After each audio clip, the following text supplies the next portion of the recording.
안녕하세요. 커피앤톡입니다. 오늘도 와주셔서 감사드리고요. 바로 사연 읽어보겠습니다. 안녕하세요. 30대 초반의 직장인 여성입니다. 저의 가족에게는 20대 초반에 큰 사고를 당하여 한쪽 다리를 잃은 남동생이 한 명 있어요.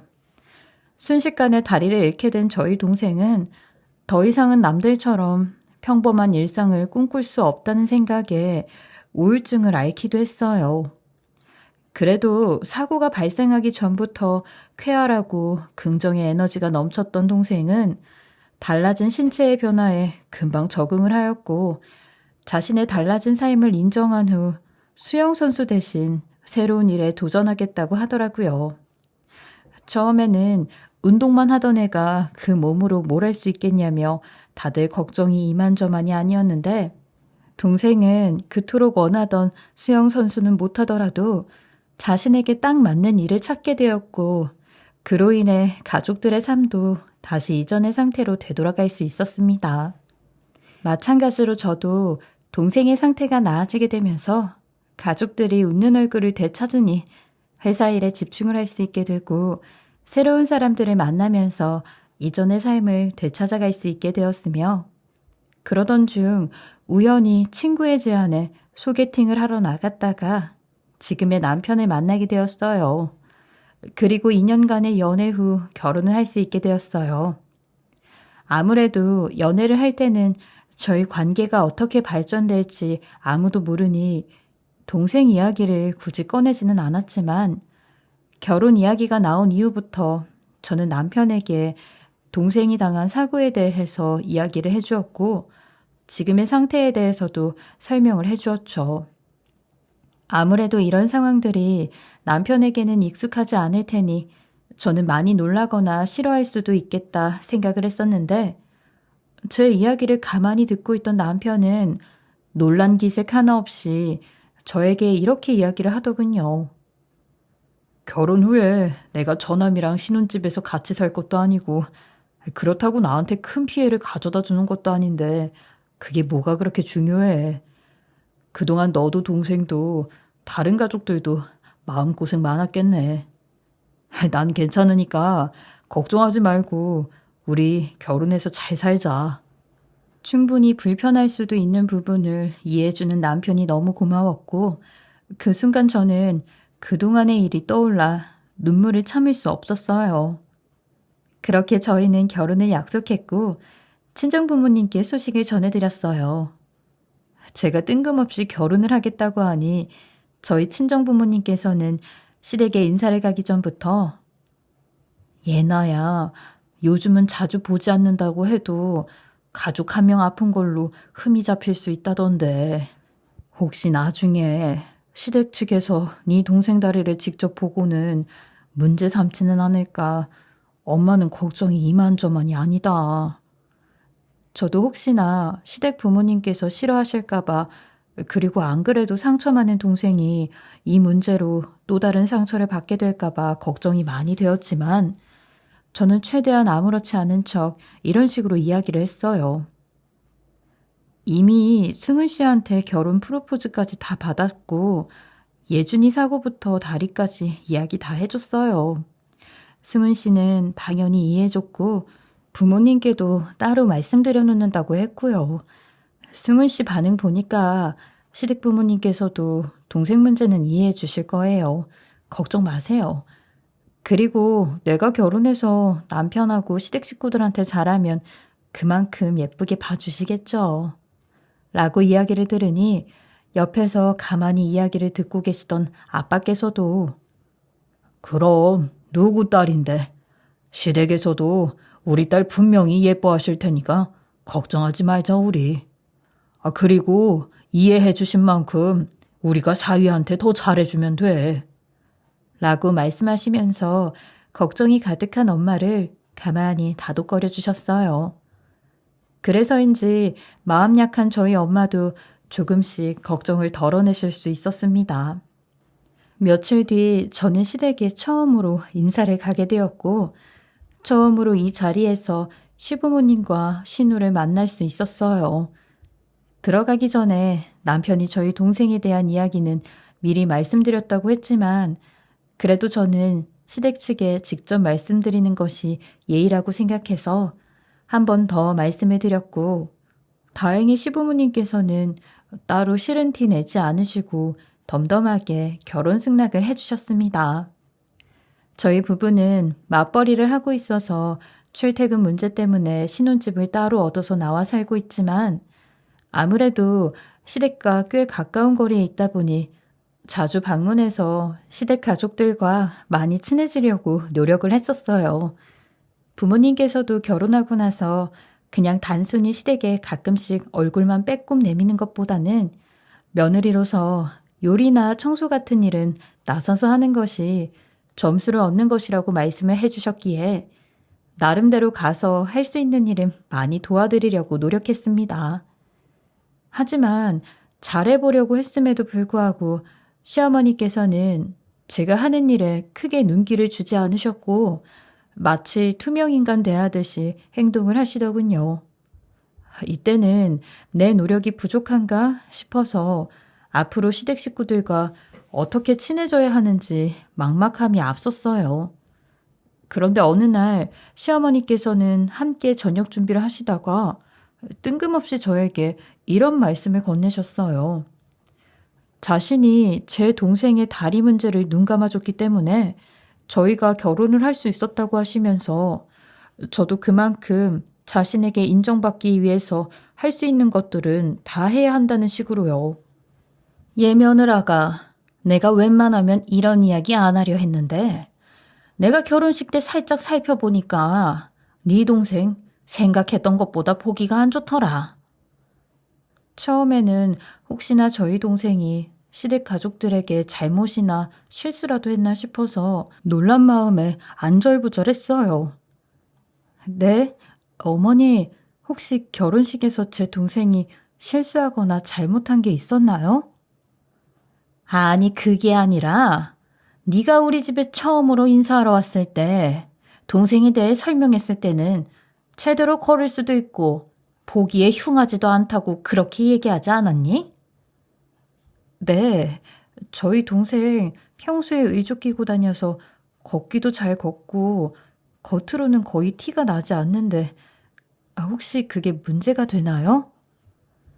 내가 알고 봐서 그런지 몰라도 누가 봐도 로봇처럼 걸어서 창피하더라. 옆에 있으면 기름칠 덜한 것처럼 삐걱삐걱 소리도 나고 내가 사람들 보기 낯뜨거워서 죽는 줄 알았어. 혹시 상견례 때 그 모습 보여주면 결혼식 파토 날까봐 일부러 네 동생 빼놓고 온 거 아니야? 시어머니 말씀을 듣고 저는 정말 당황스러웠습니다. 아무리 창피했다고 하더라도 어떻게 가족인 저에게 대놓고 이런 말씀을 하실 수가 있는 건지 모르겠더군요. 또 제가 상견례 때 결혼식이 파토 날까봐 동생을 일부러 빼놓고 왔다니요. 그럴 생각이 있었으면 애초에 결혼식이 진행될 때 동생에게 발도 못 붙이게 했을 겁니다. 하지만 신혼 초부터 괜한 문제를 만들고 싶지는 않아서 저는 일단 화를 내지 않고 최대한 좋게 답변을 드렸어요. 어머니, 상견례 당시엔 동생이 따로 하고 있는 일이 바빠서 참석을 못한 거예요. 제가 고의적으로 숨기려고 했다면 애초에 결혼식도 못 오게 했을 거예요. 아무래도 의족을 찾는 사람들을 자주 접하지 못해서 어머니께서 보시기에 불편하셨을 수도 있는데 저희랑 똑같은 사람이에요. 제 동생 착하고 성실한 아인데 조금만 좋게 봐주시면 안 될까요?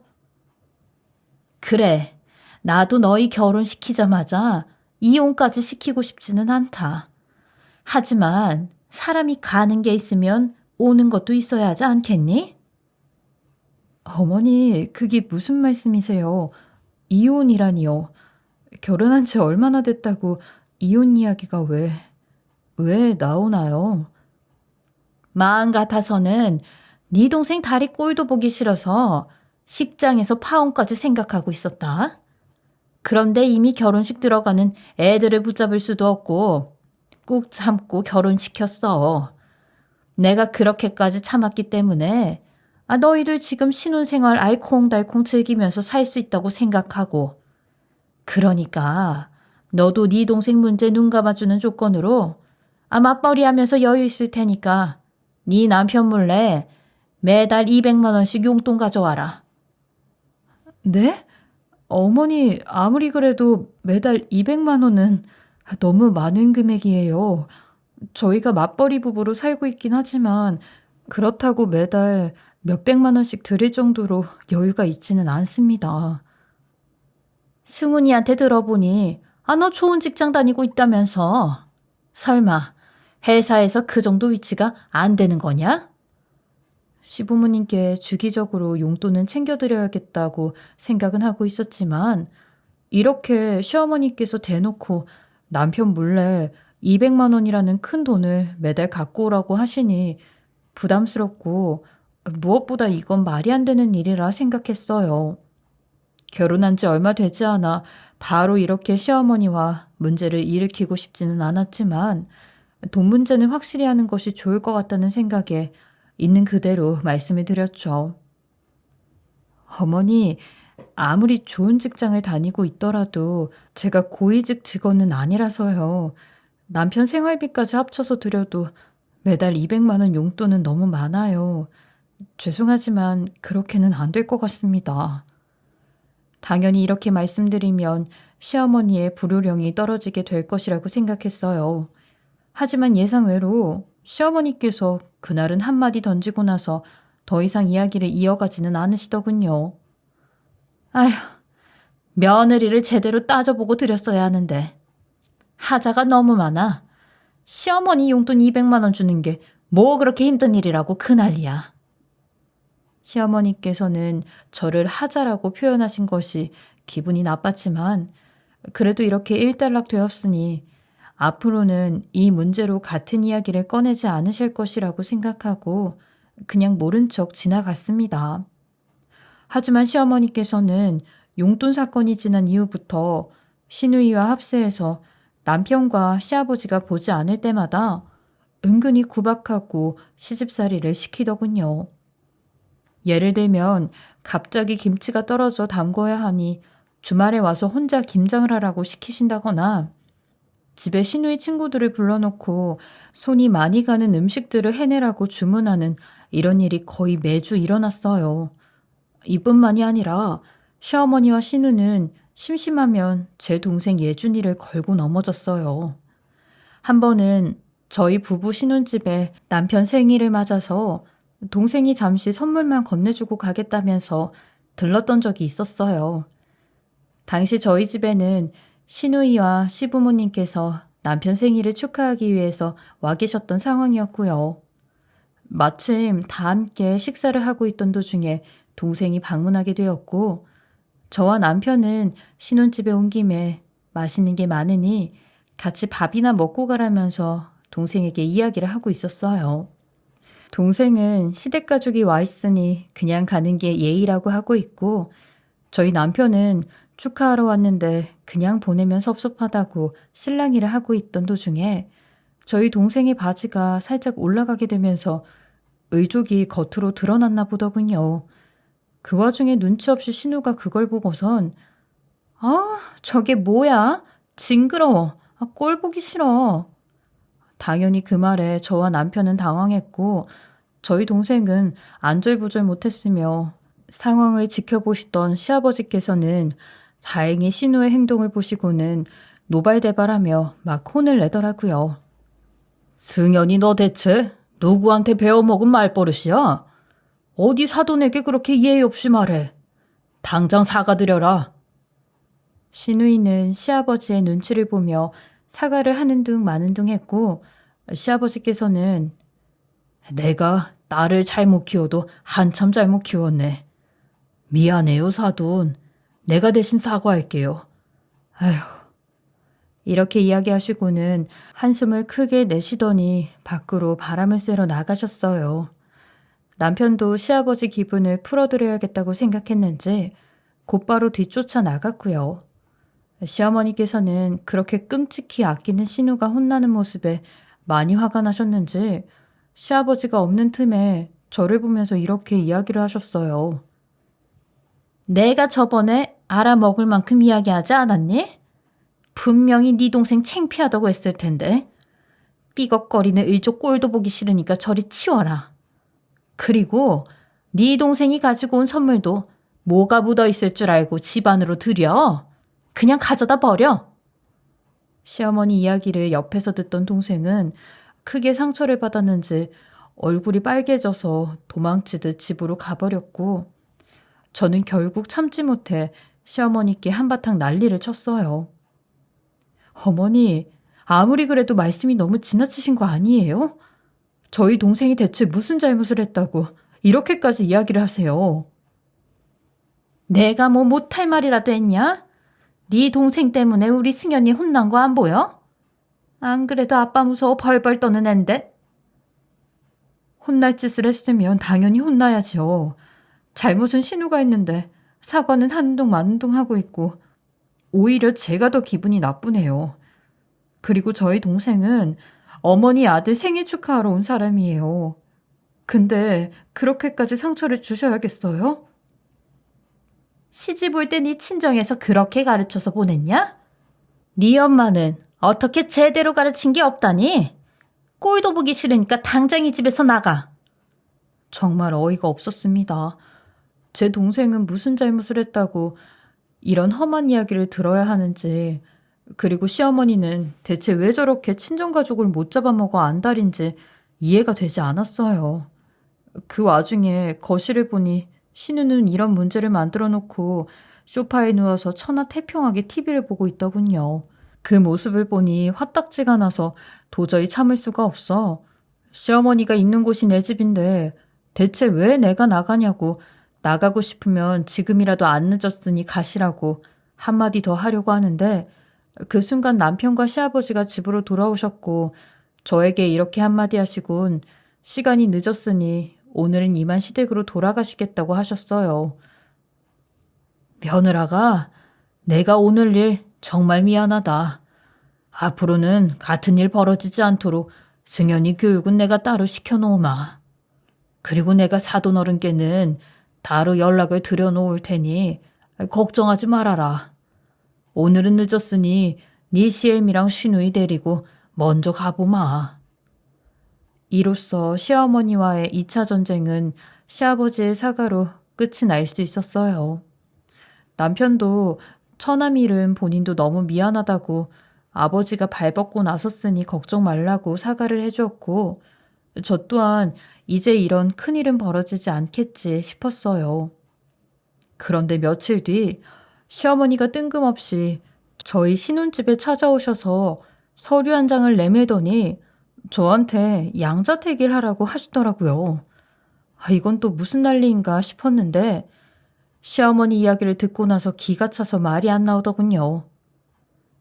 나도 의족 찬 네 동생 이해해 보려고 했는데 도저히 용납이 안 된다. 그래서 내가 2가지 선택지를 준비했다. 매달 200만 원씩은 힘들다고 하니까 일시불로 5천만 원에 끝내자. 네가 대출을 받던 네 친정에서 받아오던 신경 안 쓸 테니까 아니 마음대로 하고, 돈 못 주겠다고 하면 그 서류에 사인해서 가져와. 이렇게 딱 한마디 던지고는 대답도 듣지 않고 그냥 나가시더군요. 봉투를 열어보니 합의 이혼 서류가 들어있었고 남편에 대한 정보는 다 적혀 있었습니다. 순간 당황해서 2, 3초간 멍하니 있다가 곧바로 시어머니를 쫓아 밖으로 나갔고, 다행히 시어머니는 아파트를 빠져나가기 전인 듯 보였어요.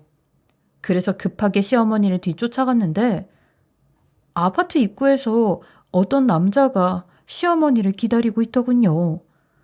처음에는 너무 먼 거리에서 봐서 시아버지인 줄 알았는데 주변에서 숨어서 지켜보니 시아버지보단 훨씬 젊어 보이는 남성이었어요.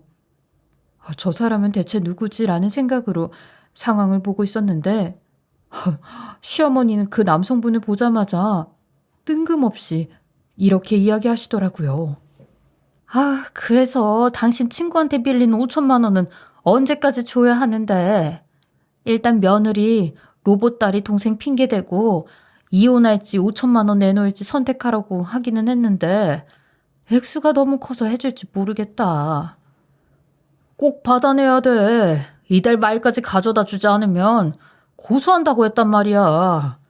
정 안 되면 누나 남편이 가지고 있는 퇴직금이든 집이든 정리해서 주면 안 되는 거야? 지금 상황이 너무 심각한데? 미쳤어? 남편한테 가서 뭐라고 이야기할까? 우리가 불륜관계라고 대놓고 이야기할까? 그 사람 성격에 퍽이나 아이고 그렇구나. 얼른 내가 퇴직금 정리해서 줄게. 이렇게 이야기하겠다. 저는 시어머니의 대화 내용을 듣고 너무 황당해서 말이 안 나왔습니다. 시어머니의 불륜관계라니 이게 현실에서 정말 일어날 수 있는 일인가 싶더라고요. 무엇보다 돈 때문에 상처 많은 제 동생을 건드려서 양자택일을 하라고 했던 시어머니가 너무 기분이 나빴고 화가 났어요. 마음 같아서는 곧바로 시어머니와 그 남자 앞에 가서 모든 내용을 다 들었다고 하면서 따져묻고 싶었지만 아직 두 사람의 대화가 다 끝나지 않았고 혹시 새로운 이야기가 또 나오지 않을까 싶어 일단은 꾹 참고 상황을 더 지켜보았어요. 그게 아니라 그냥 아는 동생이 돈이 급해서 그렇다고 이야기하면 되잖아. 누나가 힘들면 내가 가서 이야기해볼게. 누나 남편이랑 자리만 만들어줘. 응? 너 미쳤니? 그건 절대 안 되는 일이야. 그리고 너는 내가 매달 생활비 가져다 준 건 어디다 쓰고 친구 돈을 함부로 빌렸어. 그것도 5천만 원이나. 당신 딸 승연이 보기 부끄럽지도 않아? 아니, 내가 일부러 그런 것도 아니고 나도 한번 잘 살아보겠다고 그런 거잖아. 어찌됐건 누나가 며느리를 설득하던 아니면 남편을 꼬셔보던 해서 빨리 돈 구해줘. 고소당하기 전에 빠르게 해결해야 돼. 아휴, 일단 알았어. 빨리 집이나 가. 나도 집으로 들어가 봐야 돼. 시어머니는 이렇게 남자와 대화를 마치고 뒤도 안 돌아보고 아파트 단지를 나가시더라고요. 저는 모든 이야기를 듣고 나서 이 일을 어떻게 해결해야 하나 싶었어요. 시어머니가 매달 연하 불륜남에게 돈을 보내고 있었던 것도 모자라 신우가 시아버지의 딸이 아닌 불륜남의 딸이라는 것도 도저히 믿기지 않았어요. 무엇보다 지금 상황이 돌아가는 것을 봐서는 그냥 가만히 있다가 눈 뜨고 5천만 원을 빼앗기는 상황이 만들어질 것 같아 저는 고민 끝에 시댁으로 찾아가 모든 내용을 말씀드리기로 결정했고 남편도 퇴근 후에 곧바로 시댁으로 오기로 했어요. 그렇게 시댁의 가족들이 모두 모이게 되었고 저는 우선 시어머니와 함께 저녁 준비를 하기 위해 부엌에 들어갔어요. 시어머니는 제가 부엌에 들어오자 너 혹시 내가 오전에 그 이야기 꺼냈다고 네 시아버지한테 시시콜콜 다 말씀드리라는 건 아니지? 그렇게 되면 선택이고 뭐고 바로 이혼 접수해야 할 거야. 다른 가족들이 듣지 못하도록 조용히 이렇게 말씀을 하셨어요. 시어머니의 말씀에 저는 큰 반응도 하지 않았고 전 제가 할 말만 하고 제가 해야 할 일만 묵묵히 했죠. 글쎄요. 어머니 그것까지 말씀드려야 하나 고민 중이기는 해요. 어머니 저거 채소 씻으면 되죠? 저의 대답에 시어머니의 표정은 어두워졌으며 가족들과 식사하는 자리에서도 안절부절하는 모습이 눈에 보였어요. 하지만 저는 이에 굴하지 않고 시아버지 계신 자리에서 드릴 말씀이 있다고 이야기를 꺼냈고 당연히 시어머니께서는 제가 이야기를 꺼내지 못하도록 말을 돌리면서 이리저리 막으려고 노력을 하시더군요. 보다 못한 시아버지께서는 시어머니가 다른 이야기를 하지 못하게 하시고는 저에게 할 말이 있으면 해보라고 하셨고 저는 본격적으로 이야기를 시작했습니다. 다름이 아니라 오늘 오전에 어머니께서 저희 집에 오셔서 의족 차고 다니는 제 동생이 도저히 용납이 안 되신다고 저한테 5천만 원을 내놓던지 아니면 남편이랑 합의혼을 하던지 양자택일을 하라고 하셨어요. 뭐라고? 그게 진짜야? 당연히 제 이야기에 놀라신 시아버지와 남편은 황당해했고 시어머니에게 진짜냐고 물어보셨습니다. 처음에 시어머니는 제 이야기에 본인은 절대 그런 적이 없다며 손사래를 치면서 아니 얘 아무리 내가 미워도 그렇지 하지도 않은 일을 뒤집어 씌우면 누가 믿니? 라고 하시면서 오히려 당당하게 나오시더군요. 저는 뻔뻔한 시어머니의 모습을 보며 도저히 안 되겠다 싶어서 시어머니가 가져오신 합의 이혼 서류 확인해 보시면 아실 거라고 책상에 내려놓았고 곧바로 다음 이야기를 이어갔어요. 그리고 아버님, 지금 이혼이 문제가 아니에요. 제가 이 서류를 받고 당황해서 시어머니 쫓아나왔는데 우연히 어떤 남성분이랑 하시는 황당한 이야기를 듣게 됐어요. 이 남성분이 5천만 원이라는 큰 빚을 졌는데 그 돈을 저한테 받아서 갚겠다고 말씀하셨고 아가씨가 그 남자의 딸이라고 말씀하셨어요. 제가 혹시 몰라서 사진을 몇 장 급하게 찍어 놓았는데 직접 보시면 될 것 같아요. 당연히 시어머니께서는 놀라서 눈이 2배로 커진 상태로 어떻게든 제가 사진을 보여드리지 못하도록 막으려 했고 그 모습을 지켜보시던 시아버지께서는 안 되겠다 싶으셨던 건지 직접 제 휴대폰을 가로채서 사진을 살펴보시더군요. 그런데 시아버지의 표정을 살펴보니 그 남자가 누군지 이미 알고 계시는 듯 보였어요. 결국 시어머니가 오랜 시간 동안 숨겨왔던 내용들이 모두 드러나게 되었고 시아버지께서는 화를 크게 내셨습니다. 당신 지금까지 결혼 초에 바람 피웠던 그 몹쓸 연하남이랑 불륜행위를 한 것도 모자라 승연이가 내 딸이 아닌 걸 알고도 이 집 딸인 것처럼 데리고 들어와서 살았다는 거야? 내가 이 남자랑 다시 한 번만 더 만나면 그때는 바로 이혼이라고 하지 않았나? 그리고 심지어 승연이가 이 남자 딸이라고. 이것도 모자라 며느리 동생을 핑계 삼아 돈까지 뜯어내려고 했다는 게 말이 되냐? 대체 왜 그랬어? 당장 이야기하지 못해? 그제서야 시어머니께서는 상황의 심각성을 깨닫고 시아버지 앞에서 무릎을 꿇고 싹싹 빌더군요. 여보, 내가 다 잘못했어요. 한 번만 용서해줘요.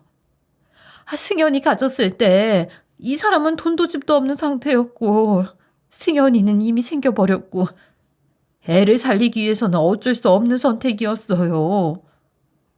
뭐라고? 결국 본인 살겠다고 선택한 방법이네.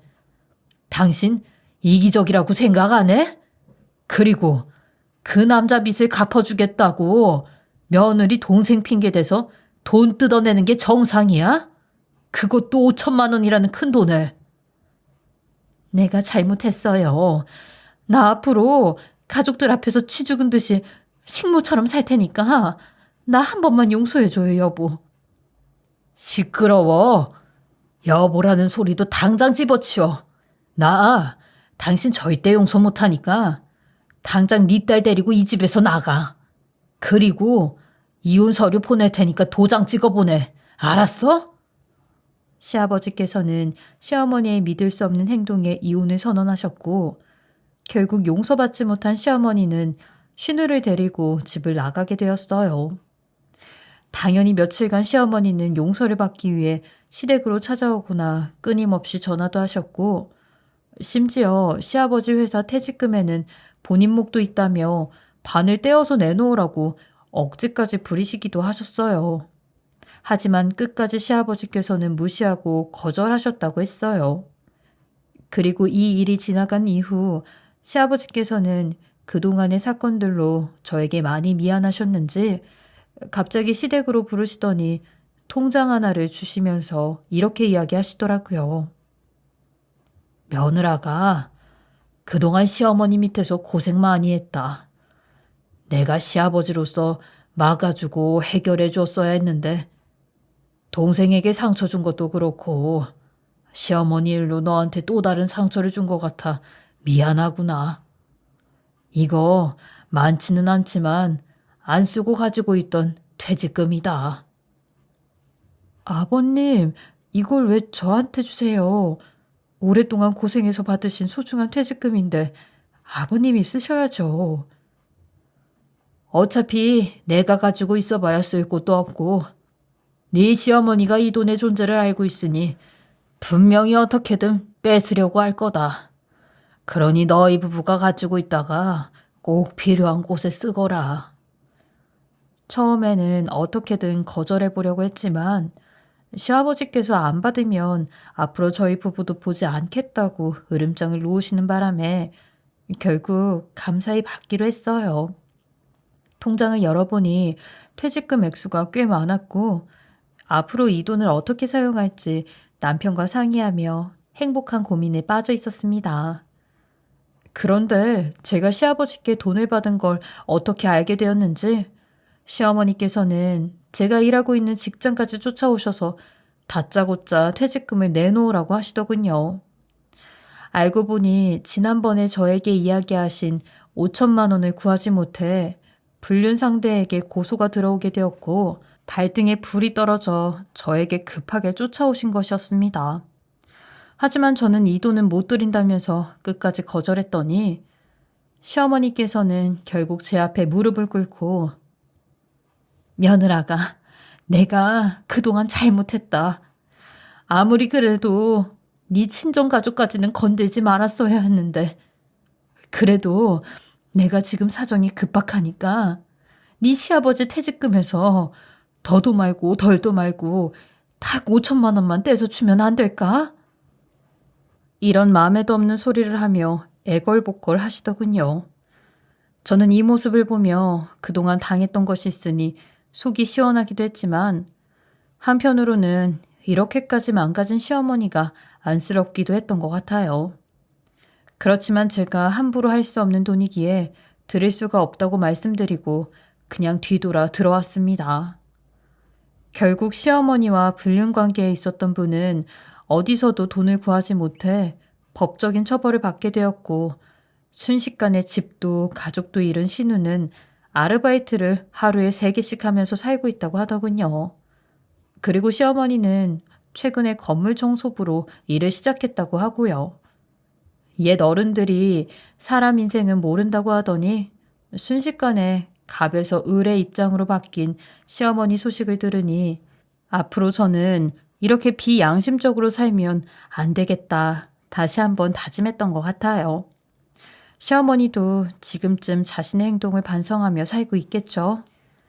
저의 긴 글 들어주셔서 감사합니다. 지금까지 커피앤톡이었습니다. 오늘도 끝까지 함께 해주셔서 감사하고요. 저는 다음 영상으로 또 찾아뵙겠습니다.